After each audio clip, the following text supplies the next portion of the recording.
빌립보서의 주제는 기쁨입니다. 그렇죠?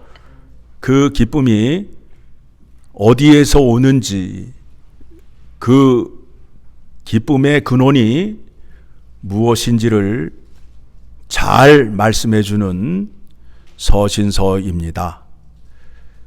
그런데 바울이 지금 어디에 있어요? 감옥에 있잖아요. 그런데 빌립보 교회 교인들이 에바브로디도 편으로 영치금을 보내주었어요. 예? 빵에 들어가 있는데 빵에 사식을 넣어줬다고. 예? 빵도 넣어주고 간식도 넣어주고 용돈도 주었단 말입니다. 그리고 바울이 선교 여행을 다닐 때에 선교비를 2번이나 보내주었어요. 그래서 바울이 그것에 대하여 감사를 하면서 경계하는 내용을 본문이 말씀하고 있는 거예요. 내가 너희에게 감사하지만 너희가 보내준 돈 때문에 감사하는 것이 아니다. 그리고 너희가 나에게 보내준 것은 누구에게 제물이 되었다? 하나님에게 제물이 되어서 하나님이 기쁘게 받으셨다. 그러니 하나님께서 기쁨으로 너에게 다시 갚아주실 것이다 라는 말씀을 해요. 그러면 바울이 지금 하고자 하는 얘기가 뭐예요?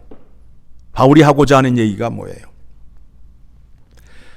내가 너희에게 이렇게 감사하는 인사를 하는 것은 또 영치금을 보내달라고 말하는 것이 아니다라는 거예요. 예? 우리가 돈 때문에 치사한 일도 당하고 또 어려운 일도 당하고 또 돈이 있으면 그냥 어깨에 훅가시가 바짝 들어가가지고 그냥 베는 게 없잖아요. 예? 돈이면 다 되는 세상이 되어가지고 돈하고 있는데 그 돈이 다가 아니라는 것을 오늘 본문의 말씀이 말하고 있는 거예요. 11절 같이 봅니다. 시작. 내가 궁핍함으로 말하는 것이 아니니라. 어떠한 형편에든지 나는 자족하기를 배웠노니 내가 지금 너희에게 이렇게 감사의 편지를 보내는 것은 돈을 또 보내달라고 편지를 보내는 것이 아니라 내가 알고 있는 은혜의 비결을 너희에게 소개해 준다라고 말하고 있어요. 은혜의 비결을 너희에게 소개해 주고 있다. 바울만이 몰래 숨겨서 자기만이 사용하던 그 은혜의 비결을 빌립보 교회 교인들과 엘파소 열린문 장로교회에게 밝히는 거예요. 가르쳐 주는 거예요. 그러면서 12절 시작. 나는 비천에 처할 줄도 알고 풍부에 처할 줄도 알아. 모든 일 곧 배부름과 배고픔과 풍부와 궁핍에도 처할 줄 아는 일체의 비결을 배웠노라. 일체의 비결을 배웠다는 거예요. 그러면서 그 비결을 이제 말씀하는 거예요. 말씀하는 거예요. 바울이 자기를 자랑할 때에 자기의 약함을 자랑해요. 자기의 약함을 자랑해요. 그래서 우리가 언뜻 생각하기는 바울이 육체에 가시가 있어서 그 육체의 가시를 자랑하는 것으로 생각하는데 그거는 우리의 생각이고 성경에서 말하는 약함은 다른 것을 말하고 있어요. 다른 것을 말하고 있어요. 오늘 설교를 통하여 여러분에게 전하고자 하는 일체의 비결이 무엇이냐 하면 성경적인 믿음은 하나님을 의존하는 것이란 말이에요. 의존하는 것이란 말이에요. 자, 우리가 한번 찾아보도록 하겠습니다. 요한복음 15장 5절을 가게 되면 어떤 말씀이 나와요? 네, 포도나무 장에서 5절 시작. 나는 포도나무요 너희는 가지라. 그가 내 안에 내가 그 안에 거하면 사람이 열매를 많이 맺나니 나를 떠나서는 너희가 아무것도 할 수 없음이라. 그러니까 가지가 열매를 맺기 위해서는 뿌리와 줄기에 의존적으로 붙어 있어야 되잖아요. 떨어졌다 붙었다 하게 되면 열매를 맺어요? 못 맺어요? 죽잖아요. 붙어 있어야 되는 거예요. 붙어 있어야 되는 거예요.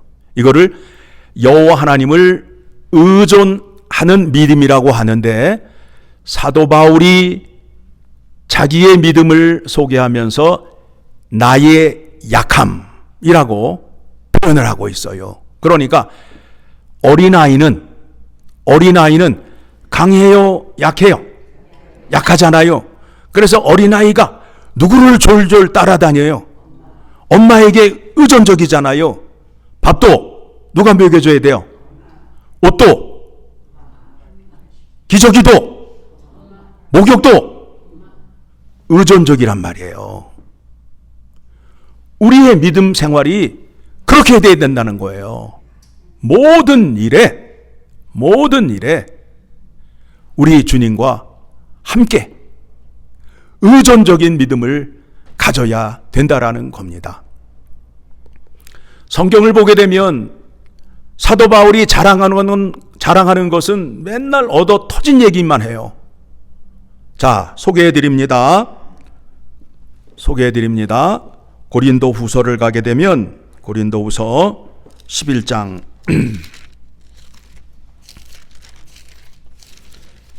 고린도후서 11장을 가게 되면 23절부터 말씀을 보게 되면, 자, 고린도 교회에 가짜가 들어왔어요. 가짜가 들어와서 교회를 뒤집어 놨어요. 사도 바울의 가르침은 엉터리다. 사도 바울은 하나님의 일꾼이 아니다라고 뒤집어 놨다고요. 그래서 귀가 얇은 그 교회 교인들이 가짜를 따라갔어요? 안 따라갔어요? 따라갔잖아요. 그러니까 사도 바울이 하는 얘기예요. 누가 그리스도의 일꾼이냐? 누가 그리스도의 의존적이어서 그리스도와 함께해서 이와 같은 고난을 누가 이겼느냐라고 증명을 하는 거예요. 그렇죠? 여러분, 교회의 위기가 오게 되면 누구를 붙잡아야 된다고요? 예수 그리스도를 붙잡아야 된다고요. 그러면 예수 그리스도를 붙잡으면 예수 그리스도께서 풍성한 열매를 맺게 해요? 안 맺게 해요? 맺게 함으로 인하여 그 교회가 주님의 교회인 것을 드러내는 거예요. 그렇죠? 네. 23절 같이 읽어 내려갑니다. 그들이 그리스도의 일꾼이냐? 반문하잖아요. 걔네가 그리스도의 일꾼이야? 뭐로 확인하자는 거예요? 하나님께 의존적인 믿음을 확인하고, 의존적이었을 때 그 능력이 누구에게 나타난다? 바울에게 나타난다는 거 아니에요? 그렇죠? 그래서 정신없는 말을 하거니와 나는 더욱 그러하도다.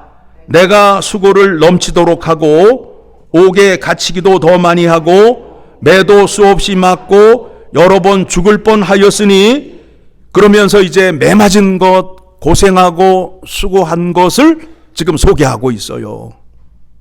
여러분,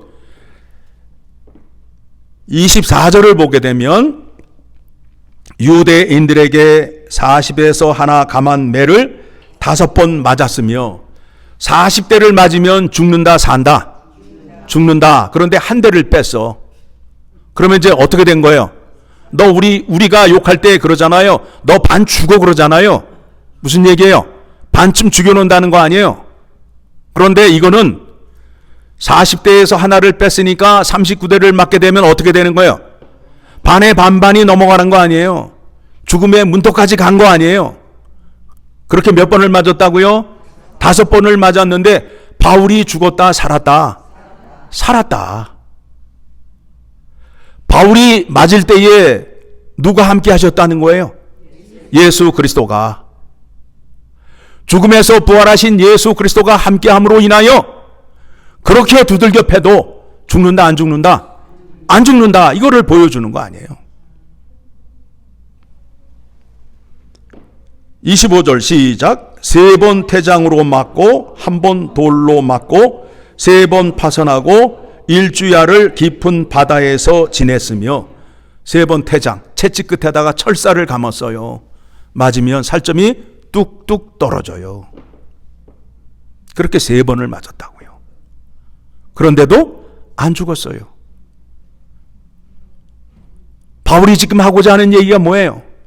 내가 배고플 때에도 주님께서 함께 하시고, 내가 배부를 때에도 함께 하시고, 예수님은 나를 떠난 적이 있다 없다? 없다를 말해주고 있잖아요. 없다를.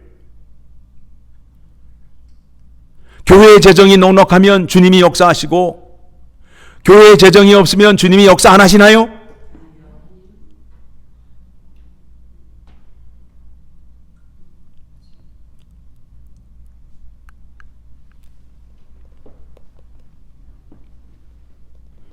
그러면서 28절을 보게 되면 이제 매 맞고 수고하고 고생한 얘기 외에 28절 시작.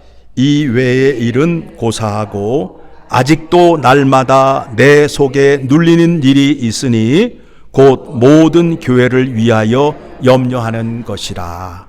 누가 교회를 사랑하고 누가 교회를 염려하느냐?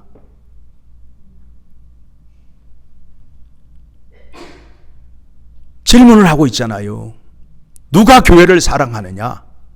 누가 주님의 몸된 교회를 사랑하느냐? 묻잖아요. 여러분, 주님의 몸된 교회를 사랑하십니까? 사랑하셔야죠.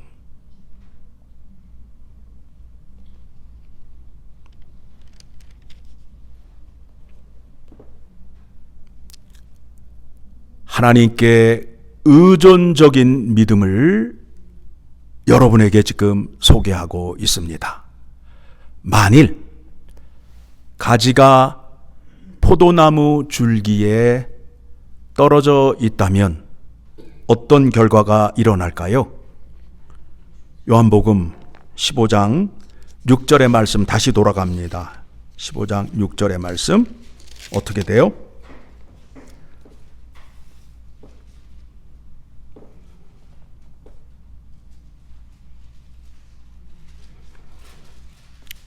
같이 읽습니다. 사람이 내 안에 거하지 아니하면 가지처럼 밖에 버려져 마르나니 사람들이 그것을 모아다가 불에 던져 사르느니라. 여러분의 믿음이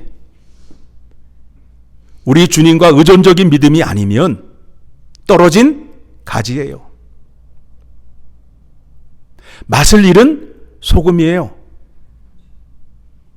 그래서 세상 사람들이 조롱을 해요. 소금인데 짠맛이 안 나. 길가에 버려져서 사람들이 어떻게 다녀요? 밟고 다니잖아요. 교회가 예수 그리스도에게 의존적이지 않으면 떨어진 가지예요. 열매가 없잖아요. 기쁨이 없잖아요. 그러니까 어떻게 돼요? 세상 사람들이 그 교회를 향하여 돌을 던지고 조롱하잖아요. 조롱하잖아요.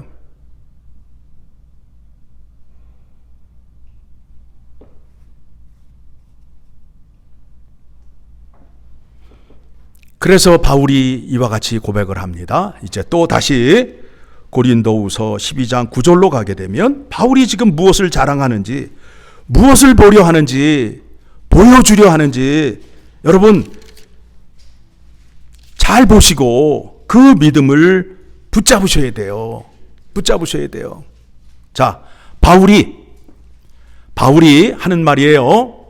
바울은 하나님이 계신 3층 천을 갔다 왔다 안 갔다 왔다? 갔다 왔다. 그런데 바울의 몸에 가시가 있어요. 가시가 있어요. 여러분 한번 생각해 보세요. 지금도 뭐 지옥을 갔다 왔느냐 하면서 돌아다니는 사람들이 있잖아요. 천국을 갔다 왔다고 하면서 책 써가지고 베스트셀러 되잖아요. 사람들이 몰려다니잖아요. 그렇죠? 그런데 바울이 진짜 하나님이 계신 곳을 갔다 왔다고. 그런데 바울에게 건강이 있다면 어떤 일이 생길까요? 바울을 따라다니며 우상으로 섬기는 일이 있겠죠. 그렇죠? 그런데 바울에게 치명적인 병을 주셨어. 병을 주셨어. 그래서 사람들이 하는 얘기가 뭐예요? 네가 하나님의 일꾼이라면 네 몸에 있는 가시를 먼저 제거하라. 그래서 바울이 그것이 문제가 되어서 몇 번 기도를 해요? 3번 기도를 하잖아요. 그런데 하나님께서 뭐라고 대답을 하셔요? 내가 너에게 준 은혜가 내게 족하도다. 족하도다. 왜요? 거기에 몸까지 건강하면 바울은 어떤 자가 된다고요? 교만한 자가 된다고요. 교주가 된단 말이에요. 예수 그리스도의 십자가의 복음을 전하지 않고 자기의 가르침과 자기의 사상을 가르치는 자리로 나아간단 말입니다. 왜 우리에게 시험을 주고 고난을 주신지 아십니까? 잘 나가면 교회 나와요? 안 나오지요. 힘들고 어려운 일이 있어야 주님 앞에 나올 거 아니에요. 그러니 내게 고난과 가시를 주는 게 하나님의 은혜예요? 맞지요? 그런 믿음까지 이제 올라가셔야죠.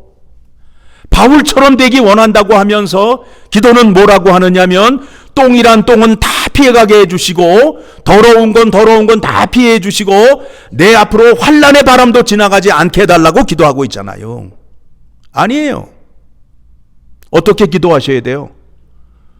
고난과 환난이 왔을 때 내가 주님을 의지하겠사오니 나에게 능력을 주셔서 고난과 환난을 이기게 하여 주시옵소서라는 기도를 해야 되잖아요.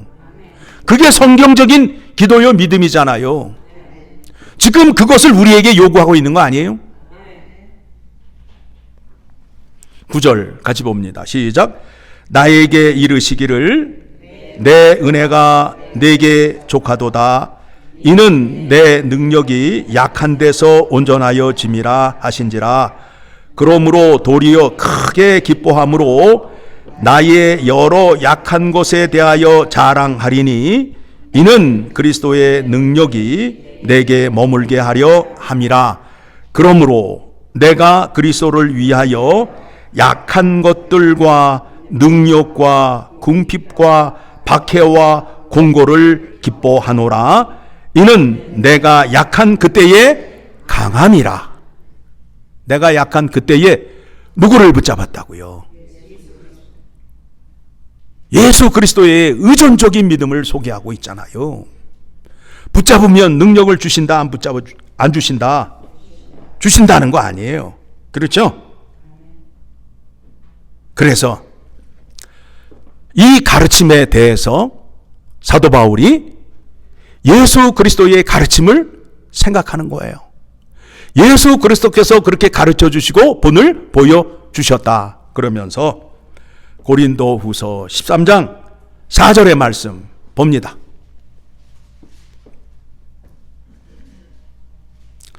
4절 봅니다.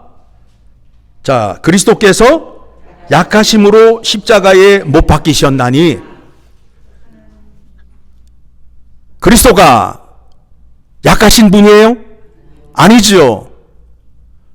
성경에서 약함이란 뭐라고요? 의존적인 것을 말한다고 말씀드렸잖아요.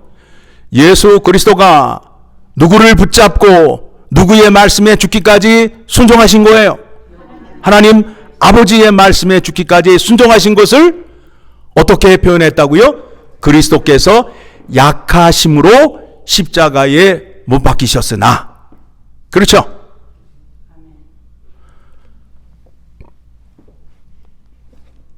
계속 읽습니다.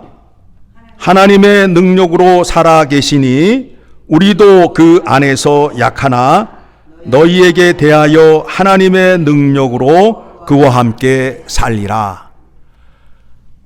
예수님이 십자가에 죽으실 때 하나님 아버지에게 의존적이었어요. 기도를 하셨다고요. 그 기도의 내용이 요한복음 17장을 가게 되면 기도의 내용이 쭉 나와요. 아버지여 나를 살려주시옵소서.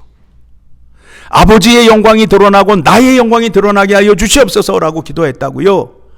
그리하였더니 하나님의 능력이 예수 그리스도에게 나타나서 예수 그리스도가 십자가에 죽으셨는데 어떻게 하셨다고요? 살아나셨다라고 말씀하고 있잖아요. 우리가 약하다는 것은 하나님을 의존하는 믿음을 말하고 있어요. 우리가 의존적이어야 하나님의 능력으로 예수 그리스도와 함께 산다라고 14절에 말씀에 나와 있잖아요. 이 말씀이 진리예요, 진리 아니에요? 진리잖아요. 그래서 예수님께서 말씀하시잖아요. 나를 따르려거든 너희의 십자가를 지고 자기를 부인하고 나를 따르라. 내 앞에서 네 고집이나 주장을 피지 말라. 5절 봅니다. 여러분이 이 말씀을 들으시면서 여러분에게 스스로 질문하셔야 돼요. 같이 읽습니다. 너희는 믿음 안에 있는가? 어떤 믿음인가? 너희 자신을 시험하고 너희 자신을 확증하라. 이 믿음이 없으면 떨어진 가지가 되는 거예요. 요한복음 15장 16절 말씀을 통해서 확인했지요. 줄기에서 떨어진 가지는 어떻게 된다고요? 불에 살라진다라고 말하고 있잖아요. 그렇죠? 여러분의 믿음이 예수 그리스도에게 의존적인가? 예수 그리스도를 붙잡고 있는가? 자신을 시험하고 너희 자신을 확증하라.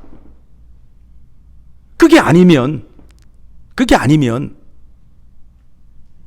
포도나무 줄기에서 떨어진 가지가 된다는 거예요.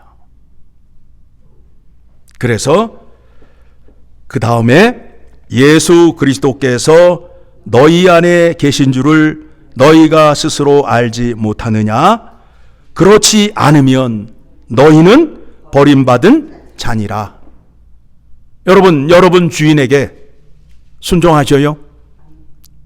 여러분의 주인이 여러분에게 뭐라고 말씀하시던가요? 우리의 믿음이 그렇잖아요. 내 생각이 주님의 생각과 같고 주님의 생각도 내 생각과 같고 이런 식으로 가잖아요. 큰일 날 소리입니다. 종은 주인에게 말대꾸를 한다 안 한다? 오로지 순종만 있는 거예요. 주님과의 관계를 말할 때는 주님과 종의 관계로 표현을 하고 있고 하나님의 은혜의 비밀을 말할 때는 주님과 친구의 관계로 말하고 있고 하나님 나라 백성으로 말할 때는 왕이 되시고 백성이 되는 모든 것이 지금 관계로서 우리에게 설명을 하고 있잖아요. 하나님의 능력을 받기 원하십니까? 붙잡으시라고요. 그러면 사도 바울은 뭐냐? 사도 바울은 고난 가운데 하나님의 능력이 나타남을 빌립보 교회 교인과 엘파소 열린문 장로 교회 교인들에게 보여주기 위하여 쓰임을 받은 거예요. 그러니 바울이 고난을 당하면 당할수록 누구의 영광이 드러나요? 하나님의 영광이 드러나고 우리에게 영광이 된다라는 거예요. 그렇죠? 바울을 그와 같은 용도로 쓰시는 거예요. 바울이 당한 고난은 엄청난 고난이잖아요. 그 고난에 쓰러지거나 자빠지지 않았어요. 바울이 하는 얘기가 뭐예요? 내가 힘들고 어려울 때, 배고프고 배불 때, 그때도 하나님께서 나와 함께 하셨다. 늘 나와 함께 하신다. 그러니까 내가 배고프고 배부르고 상관이 없다라는 거예요. 그분이 나에게만 계시면 모든 고난과 환난과 위기를 통과할 수 있다라는 것을 알게 되겠어요.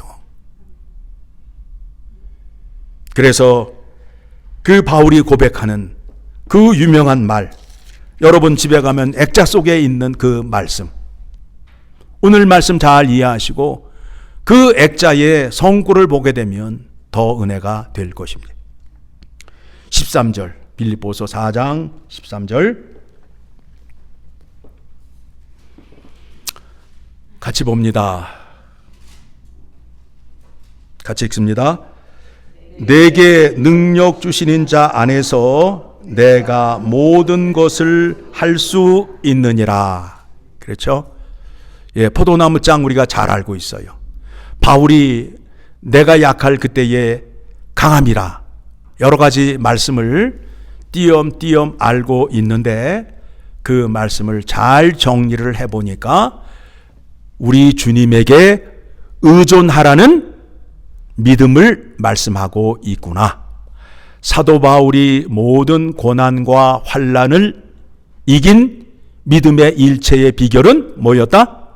주님이 가르쳐 주신 포도나무 장에서 나는 포도나무요 너희는 가지라. 너희가 내 안에 거하면 많은 열매를 맺으리라. 여러분이 주님을 떠나서는 안 돼요. 열매를 맺을 수 없어요. 하나님의 능력이 나타나지 않아요. 그래서 그 은혜를 주시기 위하여 예수 그리스도가 어떻게 오셨다고요? 우리 안에 주인으로 들어와 계시고, 그렇죠? 주는 나의 그리스도라고 고백하잖아요. 나의 주인이라고 고백하잖아요. 그런데 내 주인이 누군지도 모르고 있잖아요. 주인이 무슨 명령을 하고 있는지도 모르잖아요. 그리고 또 교회에 은혜를 주시기 위하여 교회에 뭐가 되신다고요? 머리가 되신다고요.